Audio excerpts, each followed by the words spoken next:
के लिए दोनों भाई बहन पर्याप्त हैं, किसी तीसरे की आवश्यकता ही नहीं वहाँ पे तो। कि मैं अपने भाई के लिए अपनी जान दे दूंगी।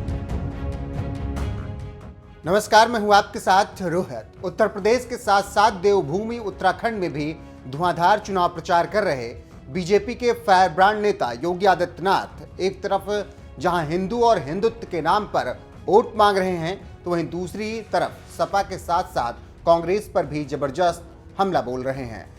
अभी कुछ ही दिनों पहले उत्तराखंड के टिहरी जिले में प्रचार करने गए सीएम योगी ने राहुल गांधी और प्रियंका गांधी पर जोरदार हमला बोलते हुए कह दिया था कि भाई बहन के बीच आपसी विवाद है, जिससे कांग्रेस डूब जाएगी। सीएम योगी के इस बयान के बाद अब कांग्रेस महासचिव प्रियंका गांधी ने मुस्कुराते हुए सीएम योगी पर जबरदस्त पलटवार किया है और कहा है, मैं अपने भाई के लिए जान भी दे दूंगी। कि मैं अपने भाई के लिए अपनी जान दे दूंगी और मेरा भाई भी मेरे लिए अपनी जान दे देगा, तो विवाद कौन सा।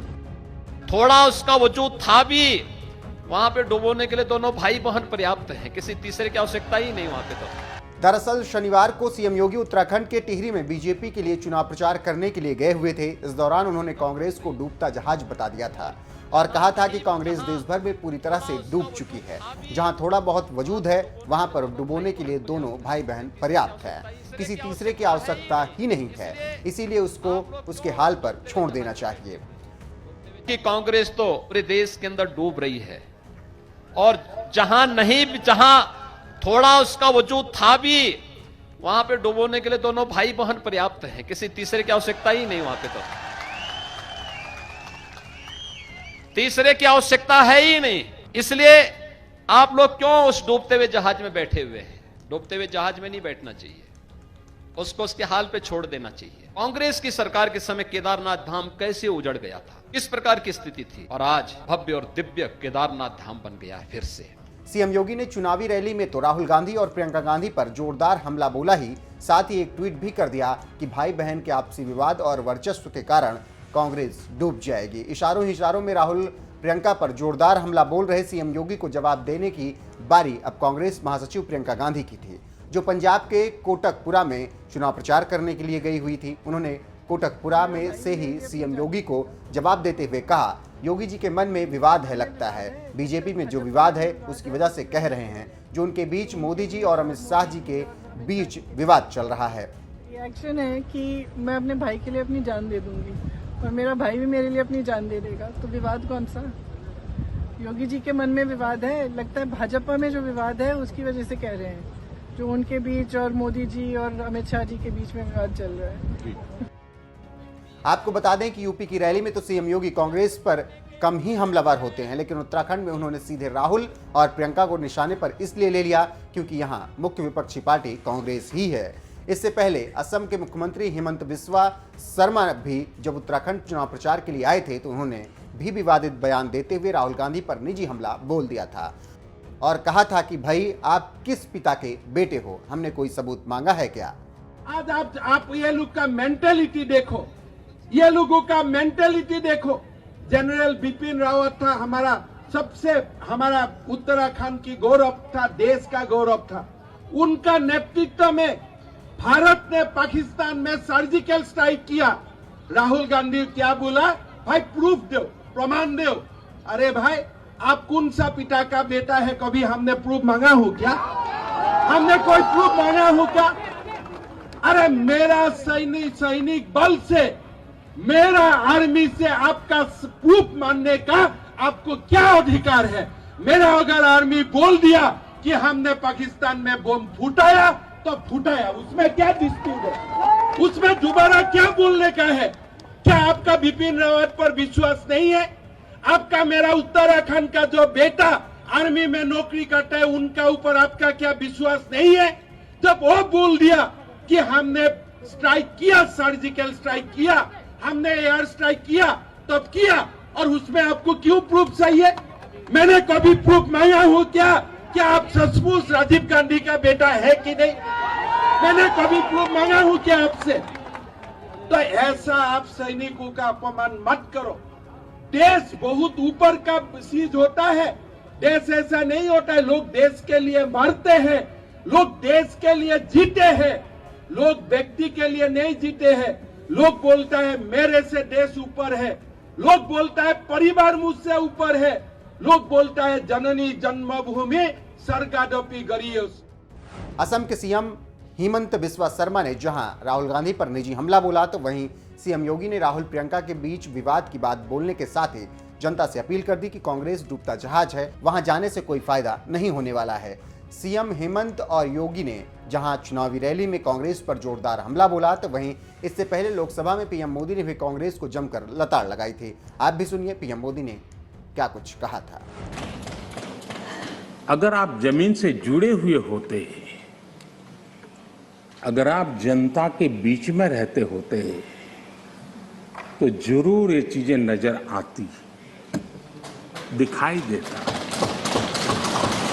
लेकिन दुर्भाग्य ये है कि आप में से बहुत लोग ऐसे हैं जिनके सुई कांटा 2014 में अटका हुआ है और उससे वो बाहर ही निकल नहीं पाते हैं, और उसका नतीजा भी आपको भुगतना पड़ा है। आपने जो अपने आप को एक ऐसी मानसिक अवस्था में बांध के रखा है, देश की जनता आपको पहचान गई है।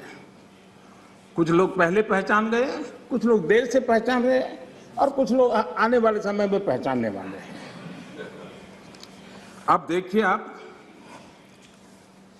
जब इतना सारा लंबा उपदेश देते हैं तब भूल जाते हैं 50 साल तक कभी आपने भी देश में यहां बैठने का सौभाग्य प्राप्त किया था। और क्या कारण है कि आप सोच नहीं पाते। अब आप देखिए, नागालैंड के लोगों ने आखिरी बार 1998 में कांग्रेस के लिए वोट किया था, करीब 24 साल हो गए। ओडिशा ने 1995 में आपके लिए वोट किया था, सिर्फ 27 साल हो गए, आपको वहां एंट्री नहीं मिली। गोवा में 1994 में पूर्ण बहुमत के साथ आप जीते थे, 28 साल हो गए, गोवा ने आपको स्वीकार नहीं किया। पिछली बार 88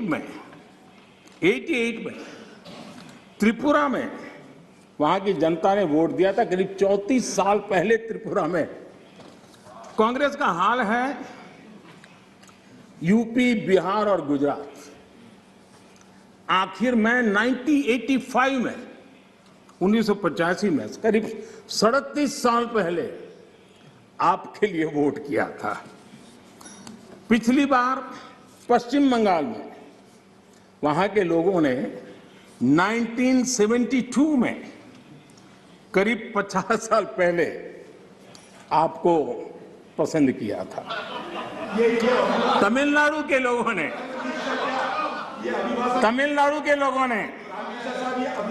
प्लीज तमिलनाडु, मैं इसके लिए सहमत हूं। कागज लेके बाद में बोल लेना। अगर आप उस मर्यादा का पालन करते और इस जगह का उपयोग न करते, और बड़ा दुर्भाग्य है देश का कि सदन जैसी पवित्र जगह देश के लिए काम आनी चाहिए, उसको दल के लिए काम में लेने का जो प्रयास हो रहा है, और उसके कारण जवाब देना हमारी मजबूरी बन जाती है। जवाब देना हमारी मजबूरी बन जाती है।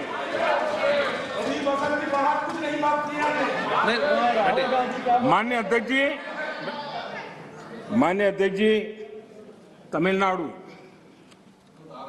आखिर में 1962 में, यानी करीब 60 साल पहले आपको मौका मिला था।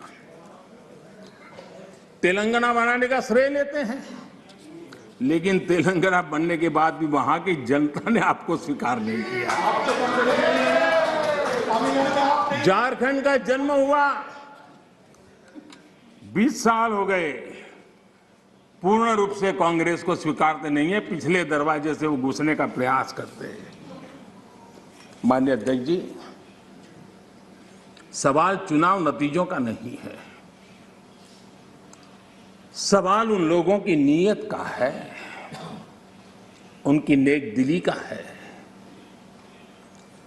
कि इतने बड़े लोकतंत्र में इतने साल तक शासन में रहने के बाद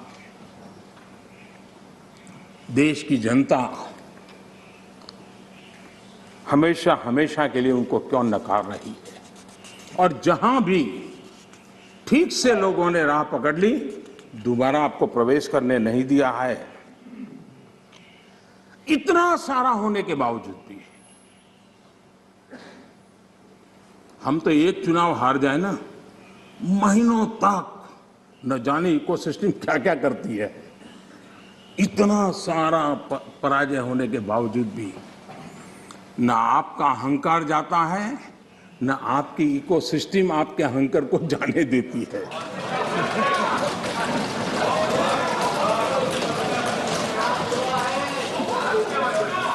रहिए। इस बार अधीर रंजन जी बहुत सारे शेर सुना रहे थे। चलिए मौका मैं भी ले लूं। और जब अहंकार की बात मैं कर रहा हूं तब तो मुझे कहना ही पड़ेगा, वो जब दिन को रात कहें तो तुरंत मान जाओ। वो जब दिन को रात कहें तो तुरंत मान जाओ। नहीं मानोगे तो वो दिन में नकाब ओढ़ लेंगे। 2 करोड़ की जरूरत हुई, रोजगार के बारे में बात कीजिए। जरूरत हुई, प्लीज आप जरूरत हुई तो हकीकत को थोड़ा बहुत मरोड़ लेंगे। वो मगरूर है, खुद की समझ पर बेइंतहा। उन्हें आईना मत दिखाओ, इन्हें आईना मत दिखाओ, वो आईने को भी तोड़ देंगे।